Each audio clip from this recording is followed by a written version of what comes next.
Alright guys, well you've been asking about this car in here, and so it's time to do some videos on it and do some work on it. I'll give you a brief history of this car. This is a 1968 Plymouth Fury convertible, and bought this car about a year and a half ago through eBay. Got a good deal on it. It's like I said, it's a 68.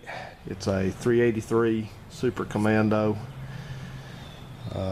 No air conditioning. It's got power steering, power brakes, no other power options. It's not a Sport Fury. That's a different model according to the VIN. They're delineated in the VIN, so it's not a Sport Fury. But it's a pretty solid car overall. It's been restored once before, I can tell. It's had paint put on it. Had paint put on it. I can see some overspray in here in the like right there, things like that. So, but it does have its VIN tag still there. That's good. Body tag, data plate, whatever you want to call it. But they're normally called a fender tag. So what happened to it is, it was, I think it was possibly, they said it was going to undergo its second restoration, and I have definite suspicions about that. But anyway, it was sitting outside of a barn or a shop building or a garage or some structure, and the structure caught fire with a car sitting out in front of it, and essentially it just baked the front of this car pretty bad. You can see, I don't know, my lighting is so terrible in here. I call this place the dim light garage. But you can see it scorched the hood. The hood got hot enough that it actually buckled it. You can kind of see maybe over there, it's got some waves in it. Shattered the windshield, scorched the top of the dashboard pretty good. I got some junk sitting on it. I've got to clean off that, and kind of baked the top of the header panel there. Well, that's not the header panel, the intake there. So the rest of the car is virtually unscathed. I don't know if it had a top on it or not. It may have had remnants of the top, but it got pretty hot, so it's got some spots here and there, but it didn't burn in here.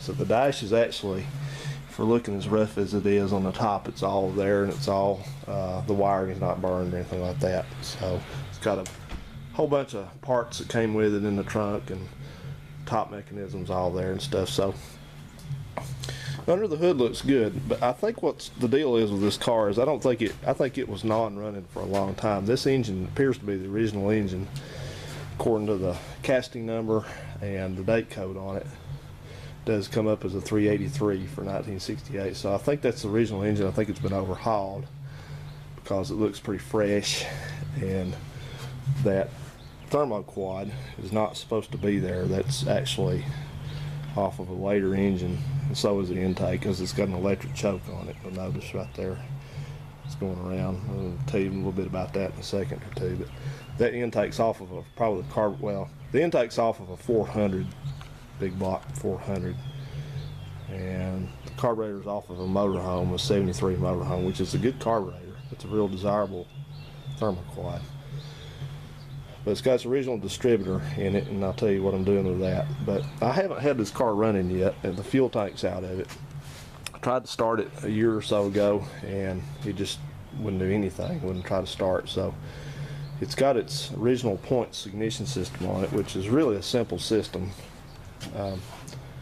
So I'm just going through, I was checking to make sure that the distributor was set, where it needed to be, and resetting the points and cleaning the points and things like that. Got a new distributor cap and some new old stock wires for it. So that's what I'm doing, just kind of going through that, and with the intent to get this thing running soon now. It should run. I mean, the engine looks good. It's got clean oil in it, so I'm probably going to pull the plugs out and see if they need to be replaced and stuff like that. So that's what I am doing today. And I'll show you something. I was telling you, I said I was suspicious about somebody restoring this car. I think they were messing with it, but they weren't quite restoring it, because it had some. That's my motivational music playing in the background, some good 60s music. But it had these are good wires. These are Summit wires.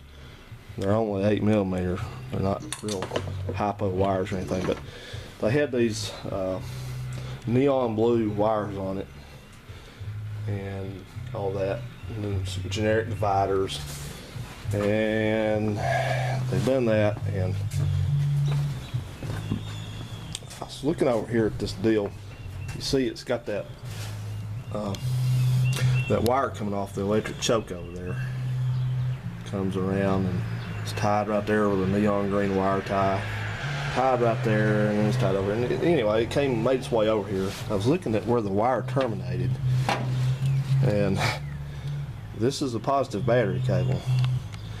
So I don't know. I guess evidently somebody thought that it was a good idea to wire that electric choke directly to the positive battery cable, which means in essence that the electric choke is operating anytime the battery's connected. So that means if the car sat here with the battery connected, guess what?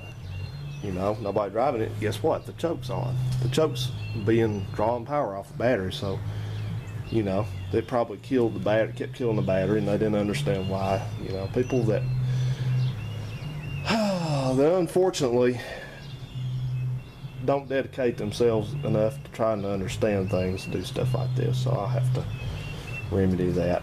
That needs to be on with key on power only. So I've toyed around with the idea of just putting the original intake back on it, because it's supposed to have that's a spreadbore intake and a spreadbore carburetor. It's supposed to have a square bore with a Carter AVS on it, probably, or AFD. So I don't think I'll do that right now. That one's all set up to run on here, and it's like I said, I just went through it. So first thermoquad I ever rebuilt, so we'll see if that actually works. It may not. But the other things why I'm noticing here, see, they got these generic I'm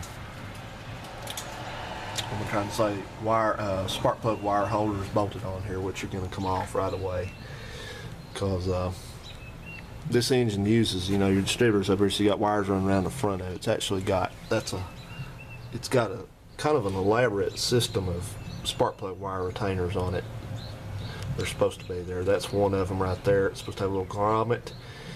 It goes around the plug wire and then goes in there. There's one back there. And I think it's missing at least one over here. It's supposed to be, if you look, well, yeah, it's not there. I can tell you that. I don't think it is. So, anyway, it's got one that's supposed to go down in the front over there, and I think it's supposed to have one too also over here. Oops, got a couple that go in that thing, and there's one that's still there right there. So that kind of give you an idea of what's what. That somebody's added a coolant overflow to it, which is a good idea. I'll just leave that. But hopefully this thing will be up and running soon. I don't have much left to do. It's just one of these things you know, like I keep saying, you know, if you have a weakness, you need to confront it. You need to admit it and then try to work on it. Don't deny it, you know. And one of my weaknesses is that, well, I guess like a lot of people, that when I'm faced with something kind of large like this, literally, but a large kind of, you know, project to go through, I tend to not do it, not get into it. I kind of start picking away at little things that are easier to do, and that's, you know, that's a weakness, that's a failing. And you know, you can only sit around and dream of doing stuff like this, or think about doing it, or enjoy the idea of doing it for only so long, and then you just got to get out here and do it. You know, it'll be worth it in the end.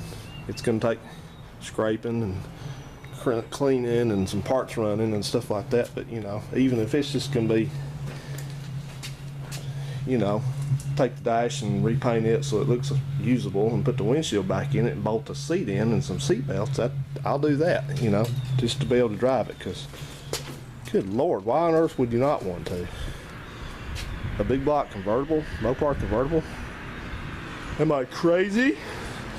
So okay, I thought I'd bring you up to speed on this old car, and we will hopefully get going on this. And the one thing I wanted to show you, it actually kind of was the point of this video, and I almost forgot to even show it, but I could tell right away somebody did not know what they were doing in this distributor, because you see right there in the middle of the shaft right there, you see there's some stuff looks like Vaseline in there.